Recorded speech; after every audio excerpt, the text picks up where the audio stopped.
Assalamu alaikum. In today's session, we will start chapter number 10, trigonometric ratios of pre-GCSE 2 mathematics. First of all, if we talk about trigonometric ratios, the ratios between the sides of the right triangles are called trigonometric ratios. So, the right triangle has always Pythagorean triple, means there will be three positive numbers that will satisfy Pythagorean theorem. For example, I have taken some numbers like 3, 4, 5. So the sum of the squares of two small numbers will be equal to the square of third number. So it means 3, 4, and 5 are Pythagorean triple. So if we see these two right triangles, both right triangles are given with dimensions. In this triangle, like the dimensions are 8, 6, and 10. And in this right triangle, we have 4, 3, and 5. So all these dimensions in both right triangles are basically categorized in Pythagorean triple. So if we take the ratio of two sides of this bigger triangle, that should be equal to the corresponding ratio of the smaller triangle. It means the ratio will always be constant. For example, if you simplify the ratio of 8 and 6, you will get 4 and 3. So in all cases, when you will be dealing with the right triangles, the corresponding ratios will be constant. Similarly, if you take the ratio of 10 and 8, that will be equivalent to the ratio of the corresponding sides in this small triangle, like 5:4. Means if you simplify 10 and 8, you will get 5 and 4. So this is valid for all right triangles that will have Pythagorean triples. So now let's talk about that, what actually we call these ratios. Sometimes first of all, if we take this angle over here, and this angle is basically a right angle, means 90 degrees. So in all right triangles, the opposite side of the right triangle will be called as hypotenuse, and the opposite side of the other angle will be taken as perpendicular. So this side is actually perpendicular. It depends that at which angle we are taking the ratios. So if we see this angle over here, let's say x, so the opposite side of x should be perpendicular, and the adjacent side of the angle should be the base. So if we take the ratio of perpendicular and hypotenuse, that can be named as sine theta. So sine theta is the ratio of perpendicular and hypotenuse, means opposite over hypotenuse. Perpendicular side will always be the opposite of the angle. And similarly, if we take the ratio of base and hypotenuse, means adjacent and hypotenuse. For example, if we're taking the ratio of adjacent and hypotenuse, we can call it cos theta.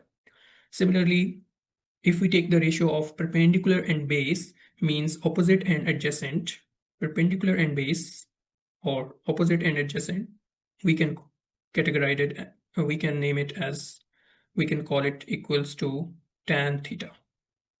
We can call it equals to tan theta. So here the theta is actually the angle. So we will actually further study this in our questions, that how do we calculate this angle over here. Now we will proceed to questions. So in question number 1, it says for each of the following right angle triangle, we have to name hypotenuse and the side opposite to angle A and the side adjacent to angle A. So as I already have discussed, that the opposite side to 90 degrees will be named as hypotenuse, and the opposite side to other angles will be named as perpendicular, and adjacent side to other angles will be named as base. So in part A, the hypotenuse should be QP, because this is the opposite side of the right angle.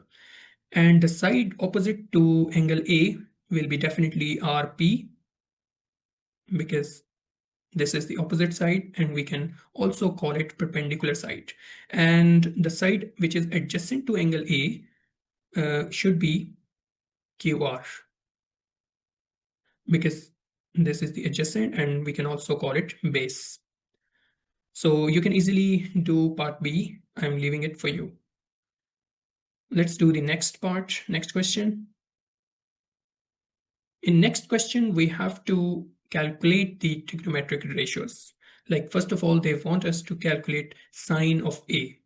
So sine A, we already have discussed that if we are considering this angle A, so the sine A will always be the ratio of perpendicular and hypotenuse. Perpendicular will be the side that will be opposite to that angle.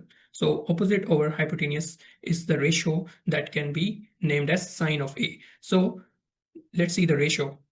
So the opposite side of A will be 5 centimeters, and hypotenuse is the opposite side to 90 degrees, so that is 13 centimeters. So it means the ratio of sine A will be 5 and 13.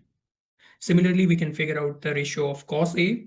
Cos will always be the ratio of base and hypotenuse, means the adjacent side and hypotenuse.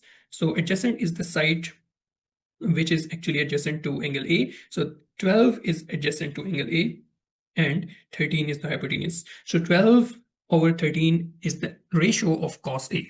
Similarly, we can easily figure out the ratio of tan A, that is the ratio of perpendicular and base. So perpendicular is 5 and base is 12. So 5 over 12 is the ratio of tan A. So now if we want to calculate the ratios, trigonometric ratios, by taking B as the angle,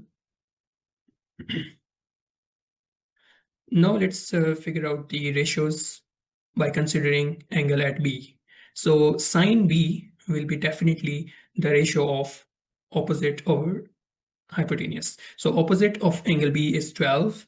So this time 12 is perpendicular and 13 is definitely the hypotenuse, because this is the opposite of right angle. Similarly, cos B will be adjacent over hypotenuse. So adjacent side is 5 centimeters this time, and the hypotenuse is 13. Now, if we want to calculate tan B will be definitely the ratio of perpendicular and base. So the perpendicular side against B is definitely 12, and the base was the adjacent side of B, that was 5. So this is the ratio of tan B. You can easily do part B by yourself. Let's do the next question. In question number 3, we are given the dimensions in terms of x, y, and z. And there is a right angle at 90 degrees. So it is similar problem as we did previous. So sine P will definitely be the ratio of the perpendicular side and the hypotenuse. So if we consider the angle at P, the opposite side of P is y. So perpendicular will be y, and the hypotenuse will be definitely the opposite side of the right angle, that will be z. So similarly, you can easily write the ratios of other parts. So I will just move to next question. In question number 5, we are given with a triangle M and O, and again, it has sides in terms of A, B, and C. And we have to write the expressions for different trigonometric ratios, like if we consider angle at M. So its sine of M should be the opposite side divided by hypotenuse. So the opposite over hypotenuse means the opposite of M is C, and hypotenuse is the opposite side of a right angle, that is A. So sine of M should be equal to C over A. Similarly, you can easily calculate the ratios of other trigonometric ratios, other identities. Similarly, you can easily write the ratios of other parts. Like if you want to find the cos of M, so cos of M will be the adjacent side of angle M and hypotenuse. Adjacent of M is B and hypotenuse is again A. Similarly, you can write for others. I'm leaving other parts for you. This was all for today. Thank you.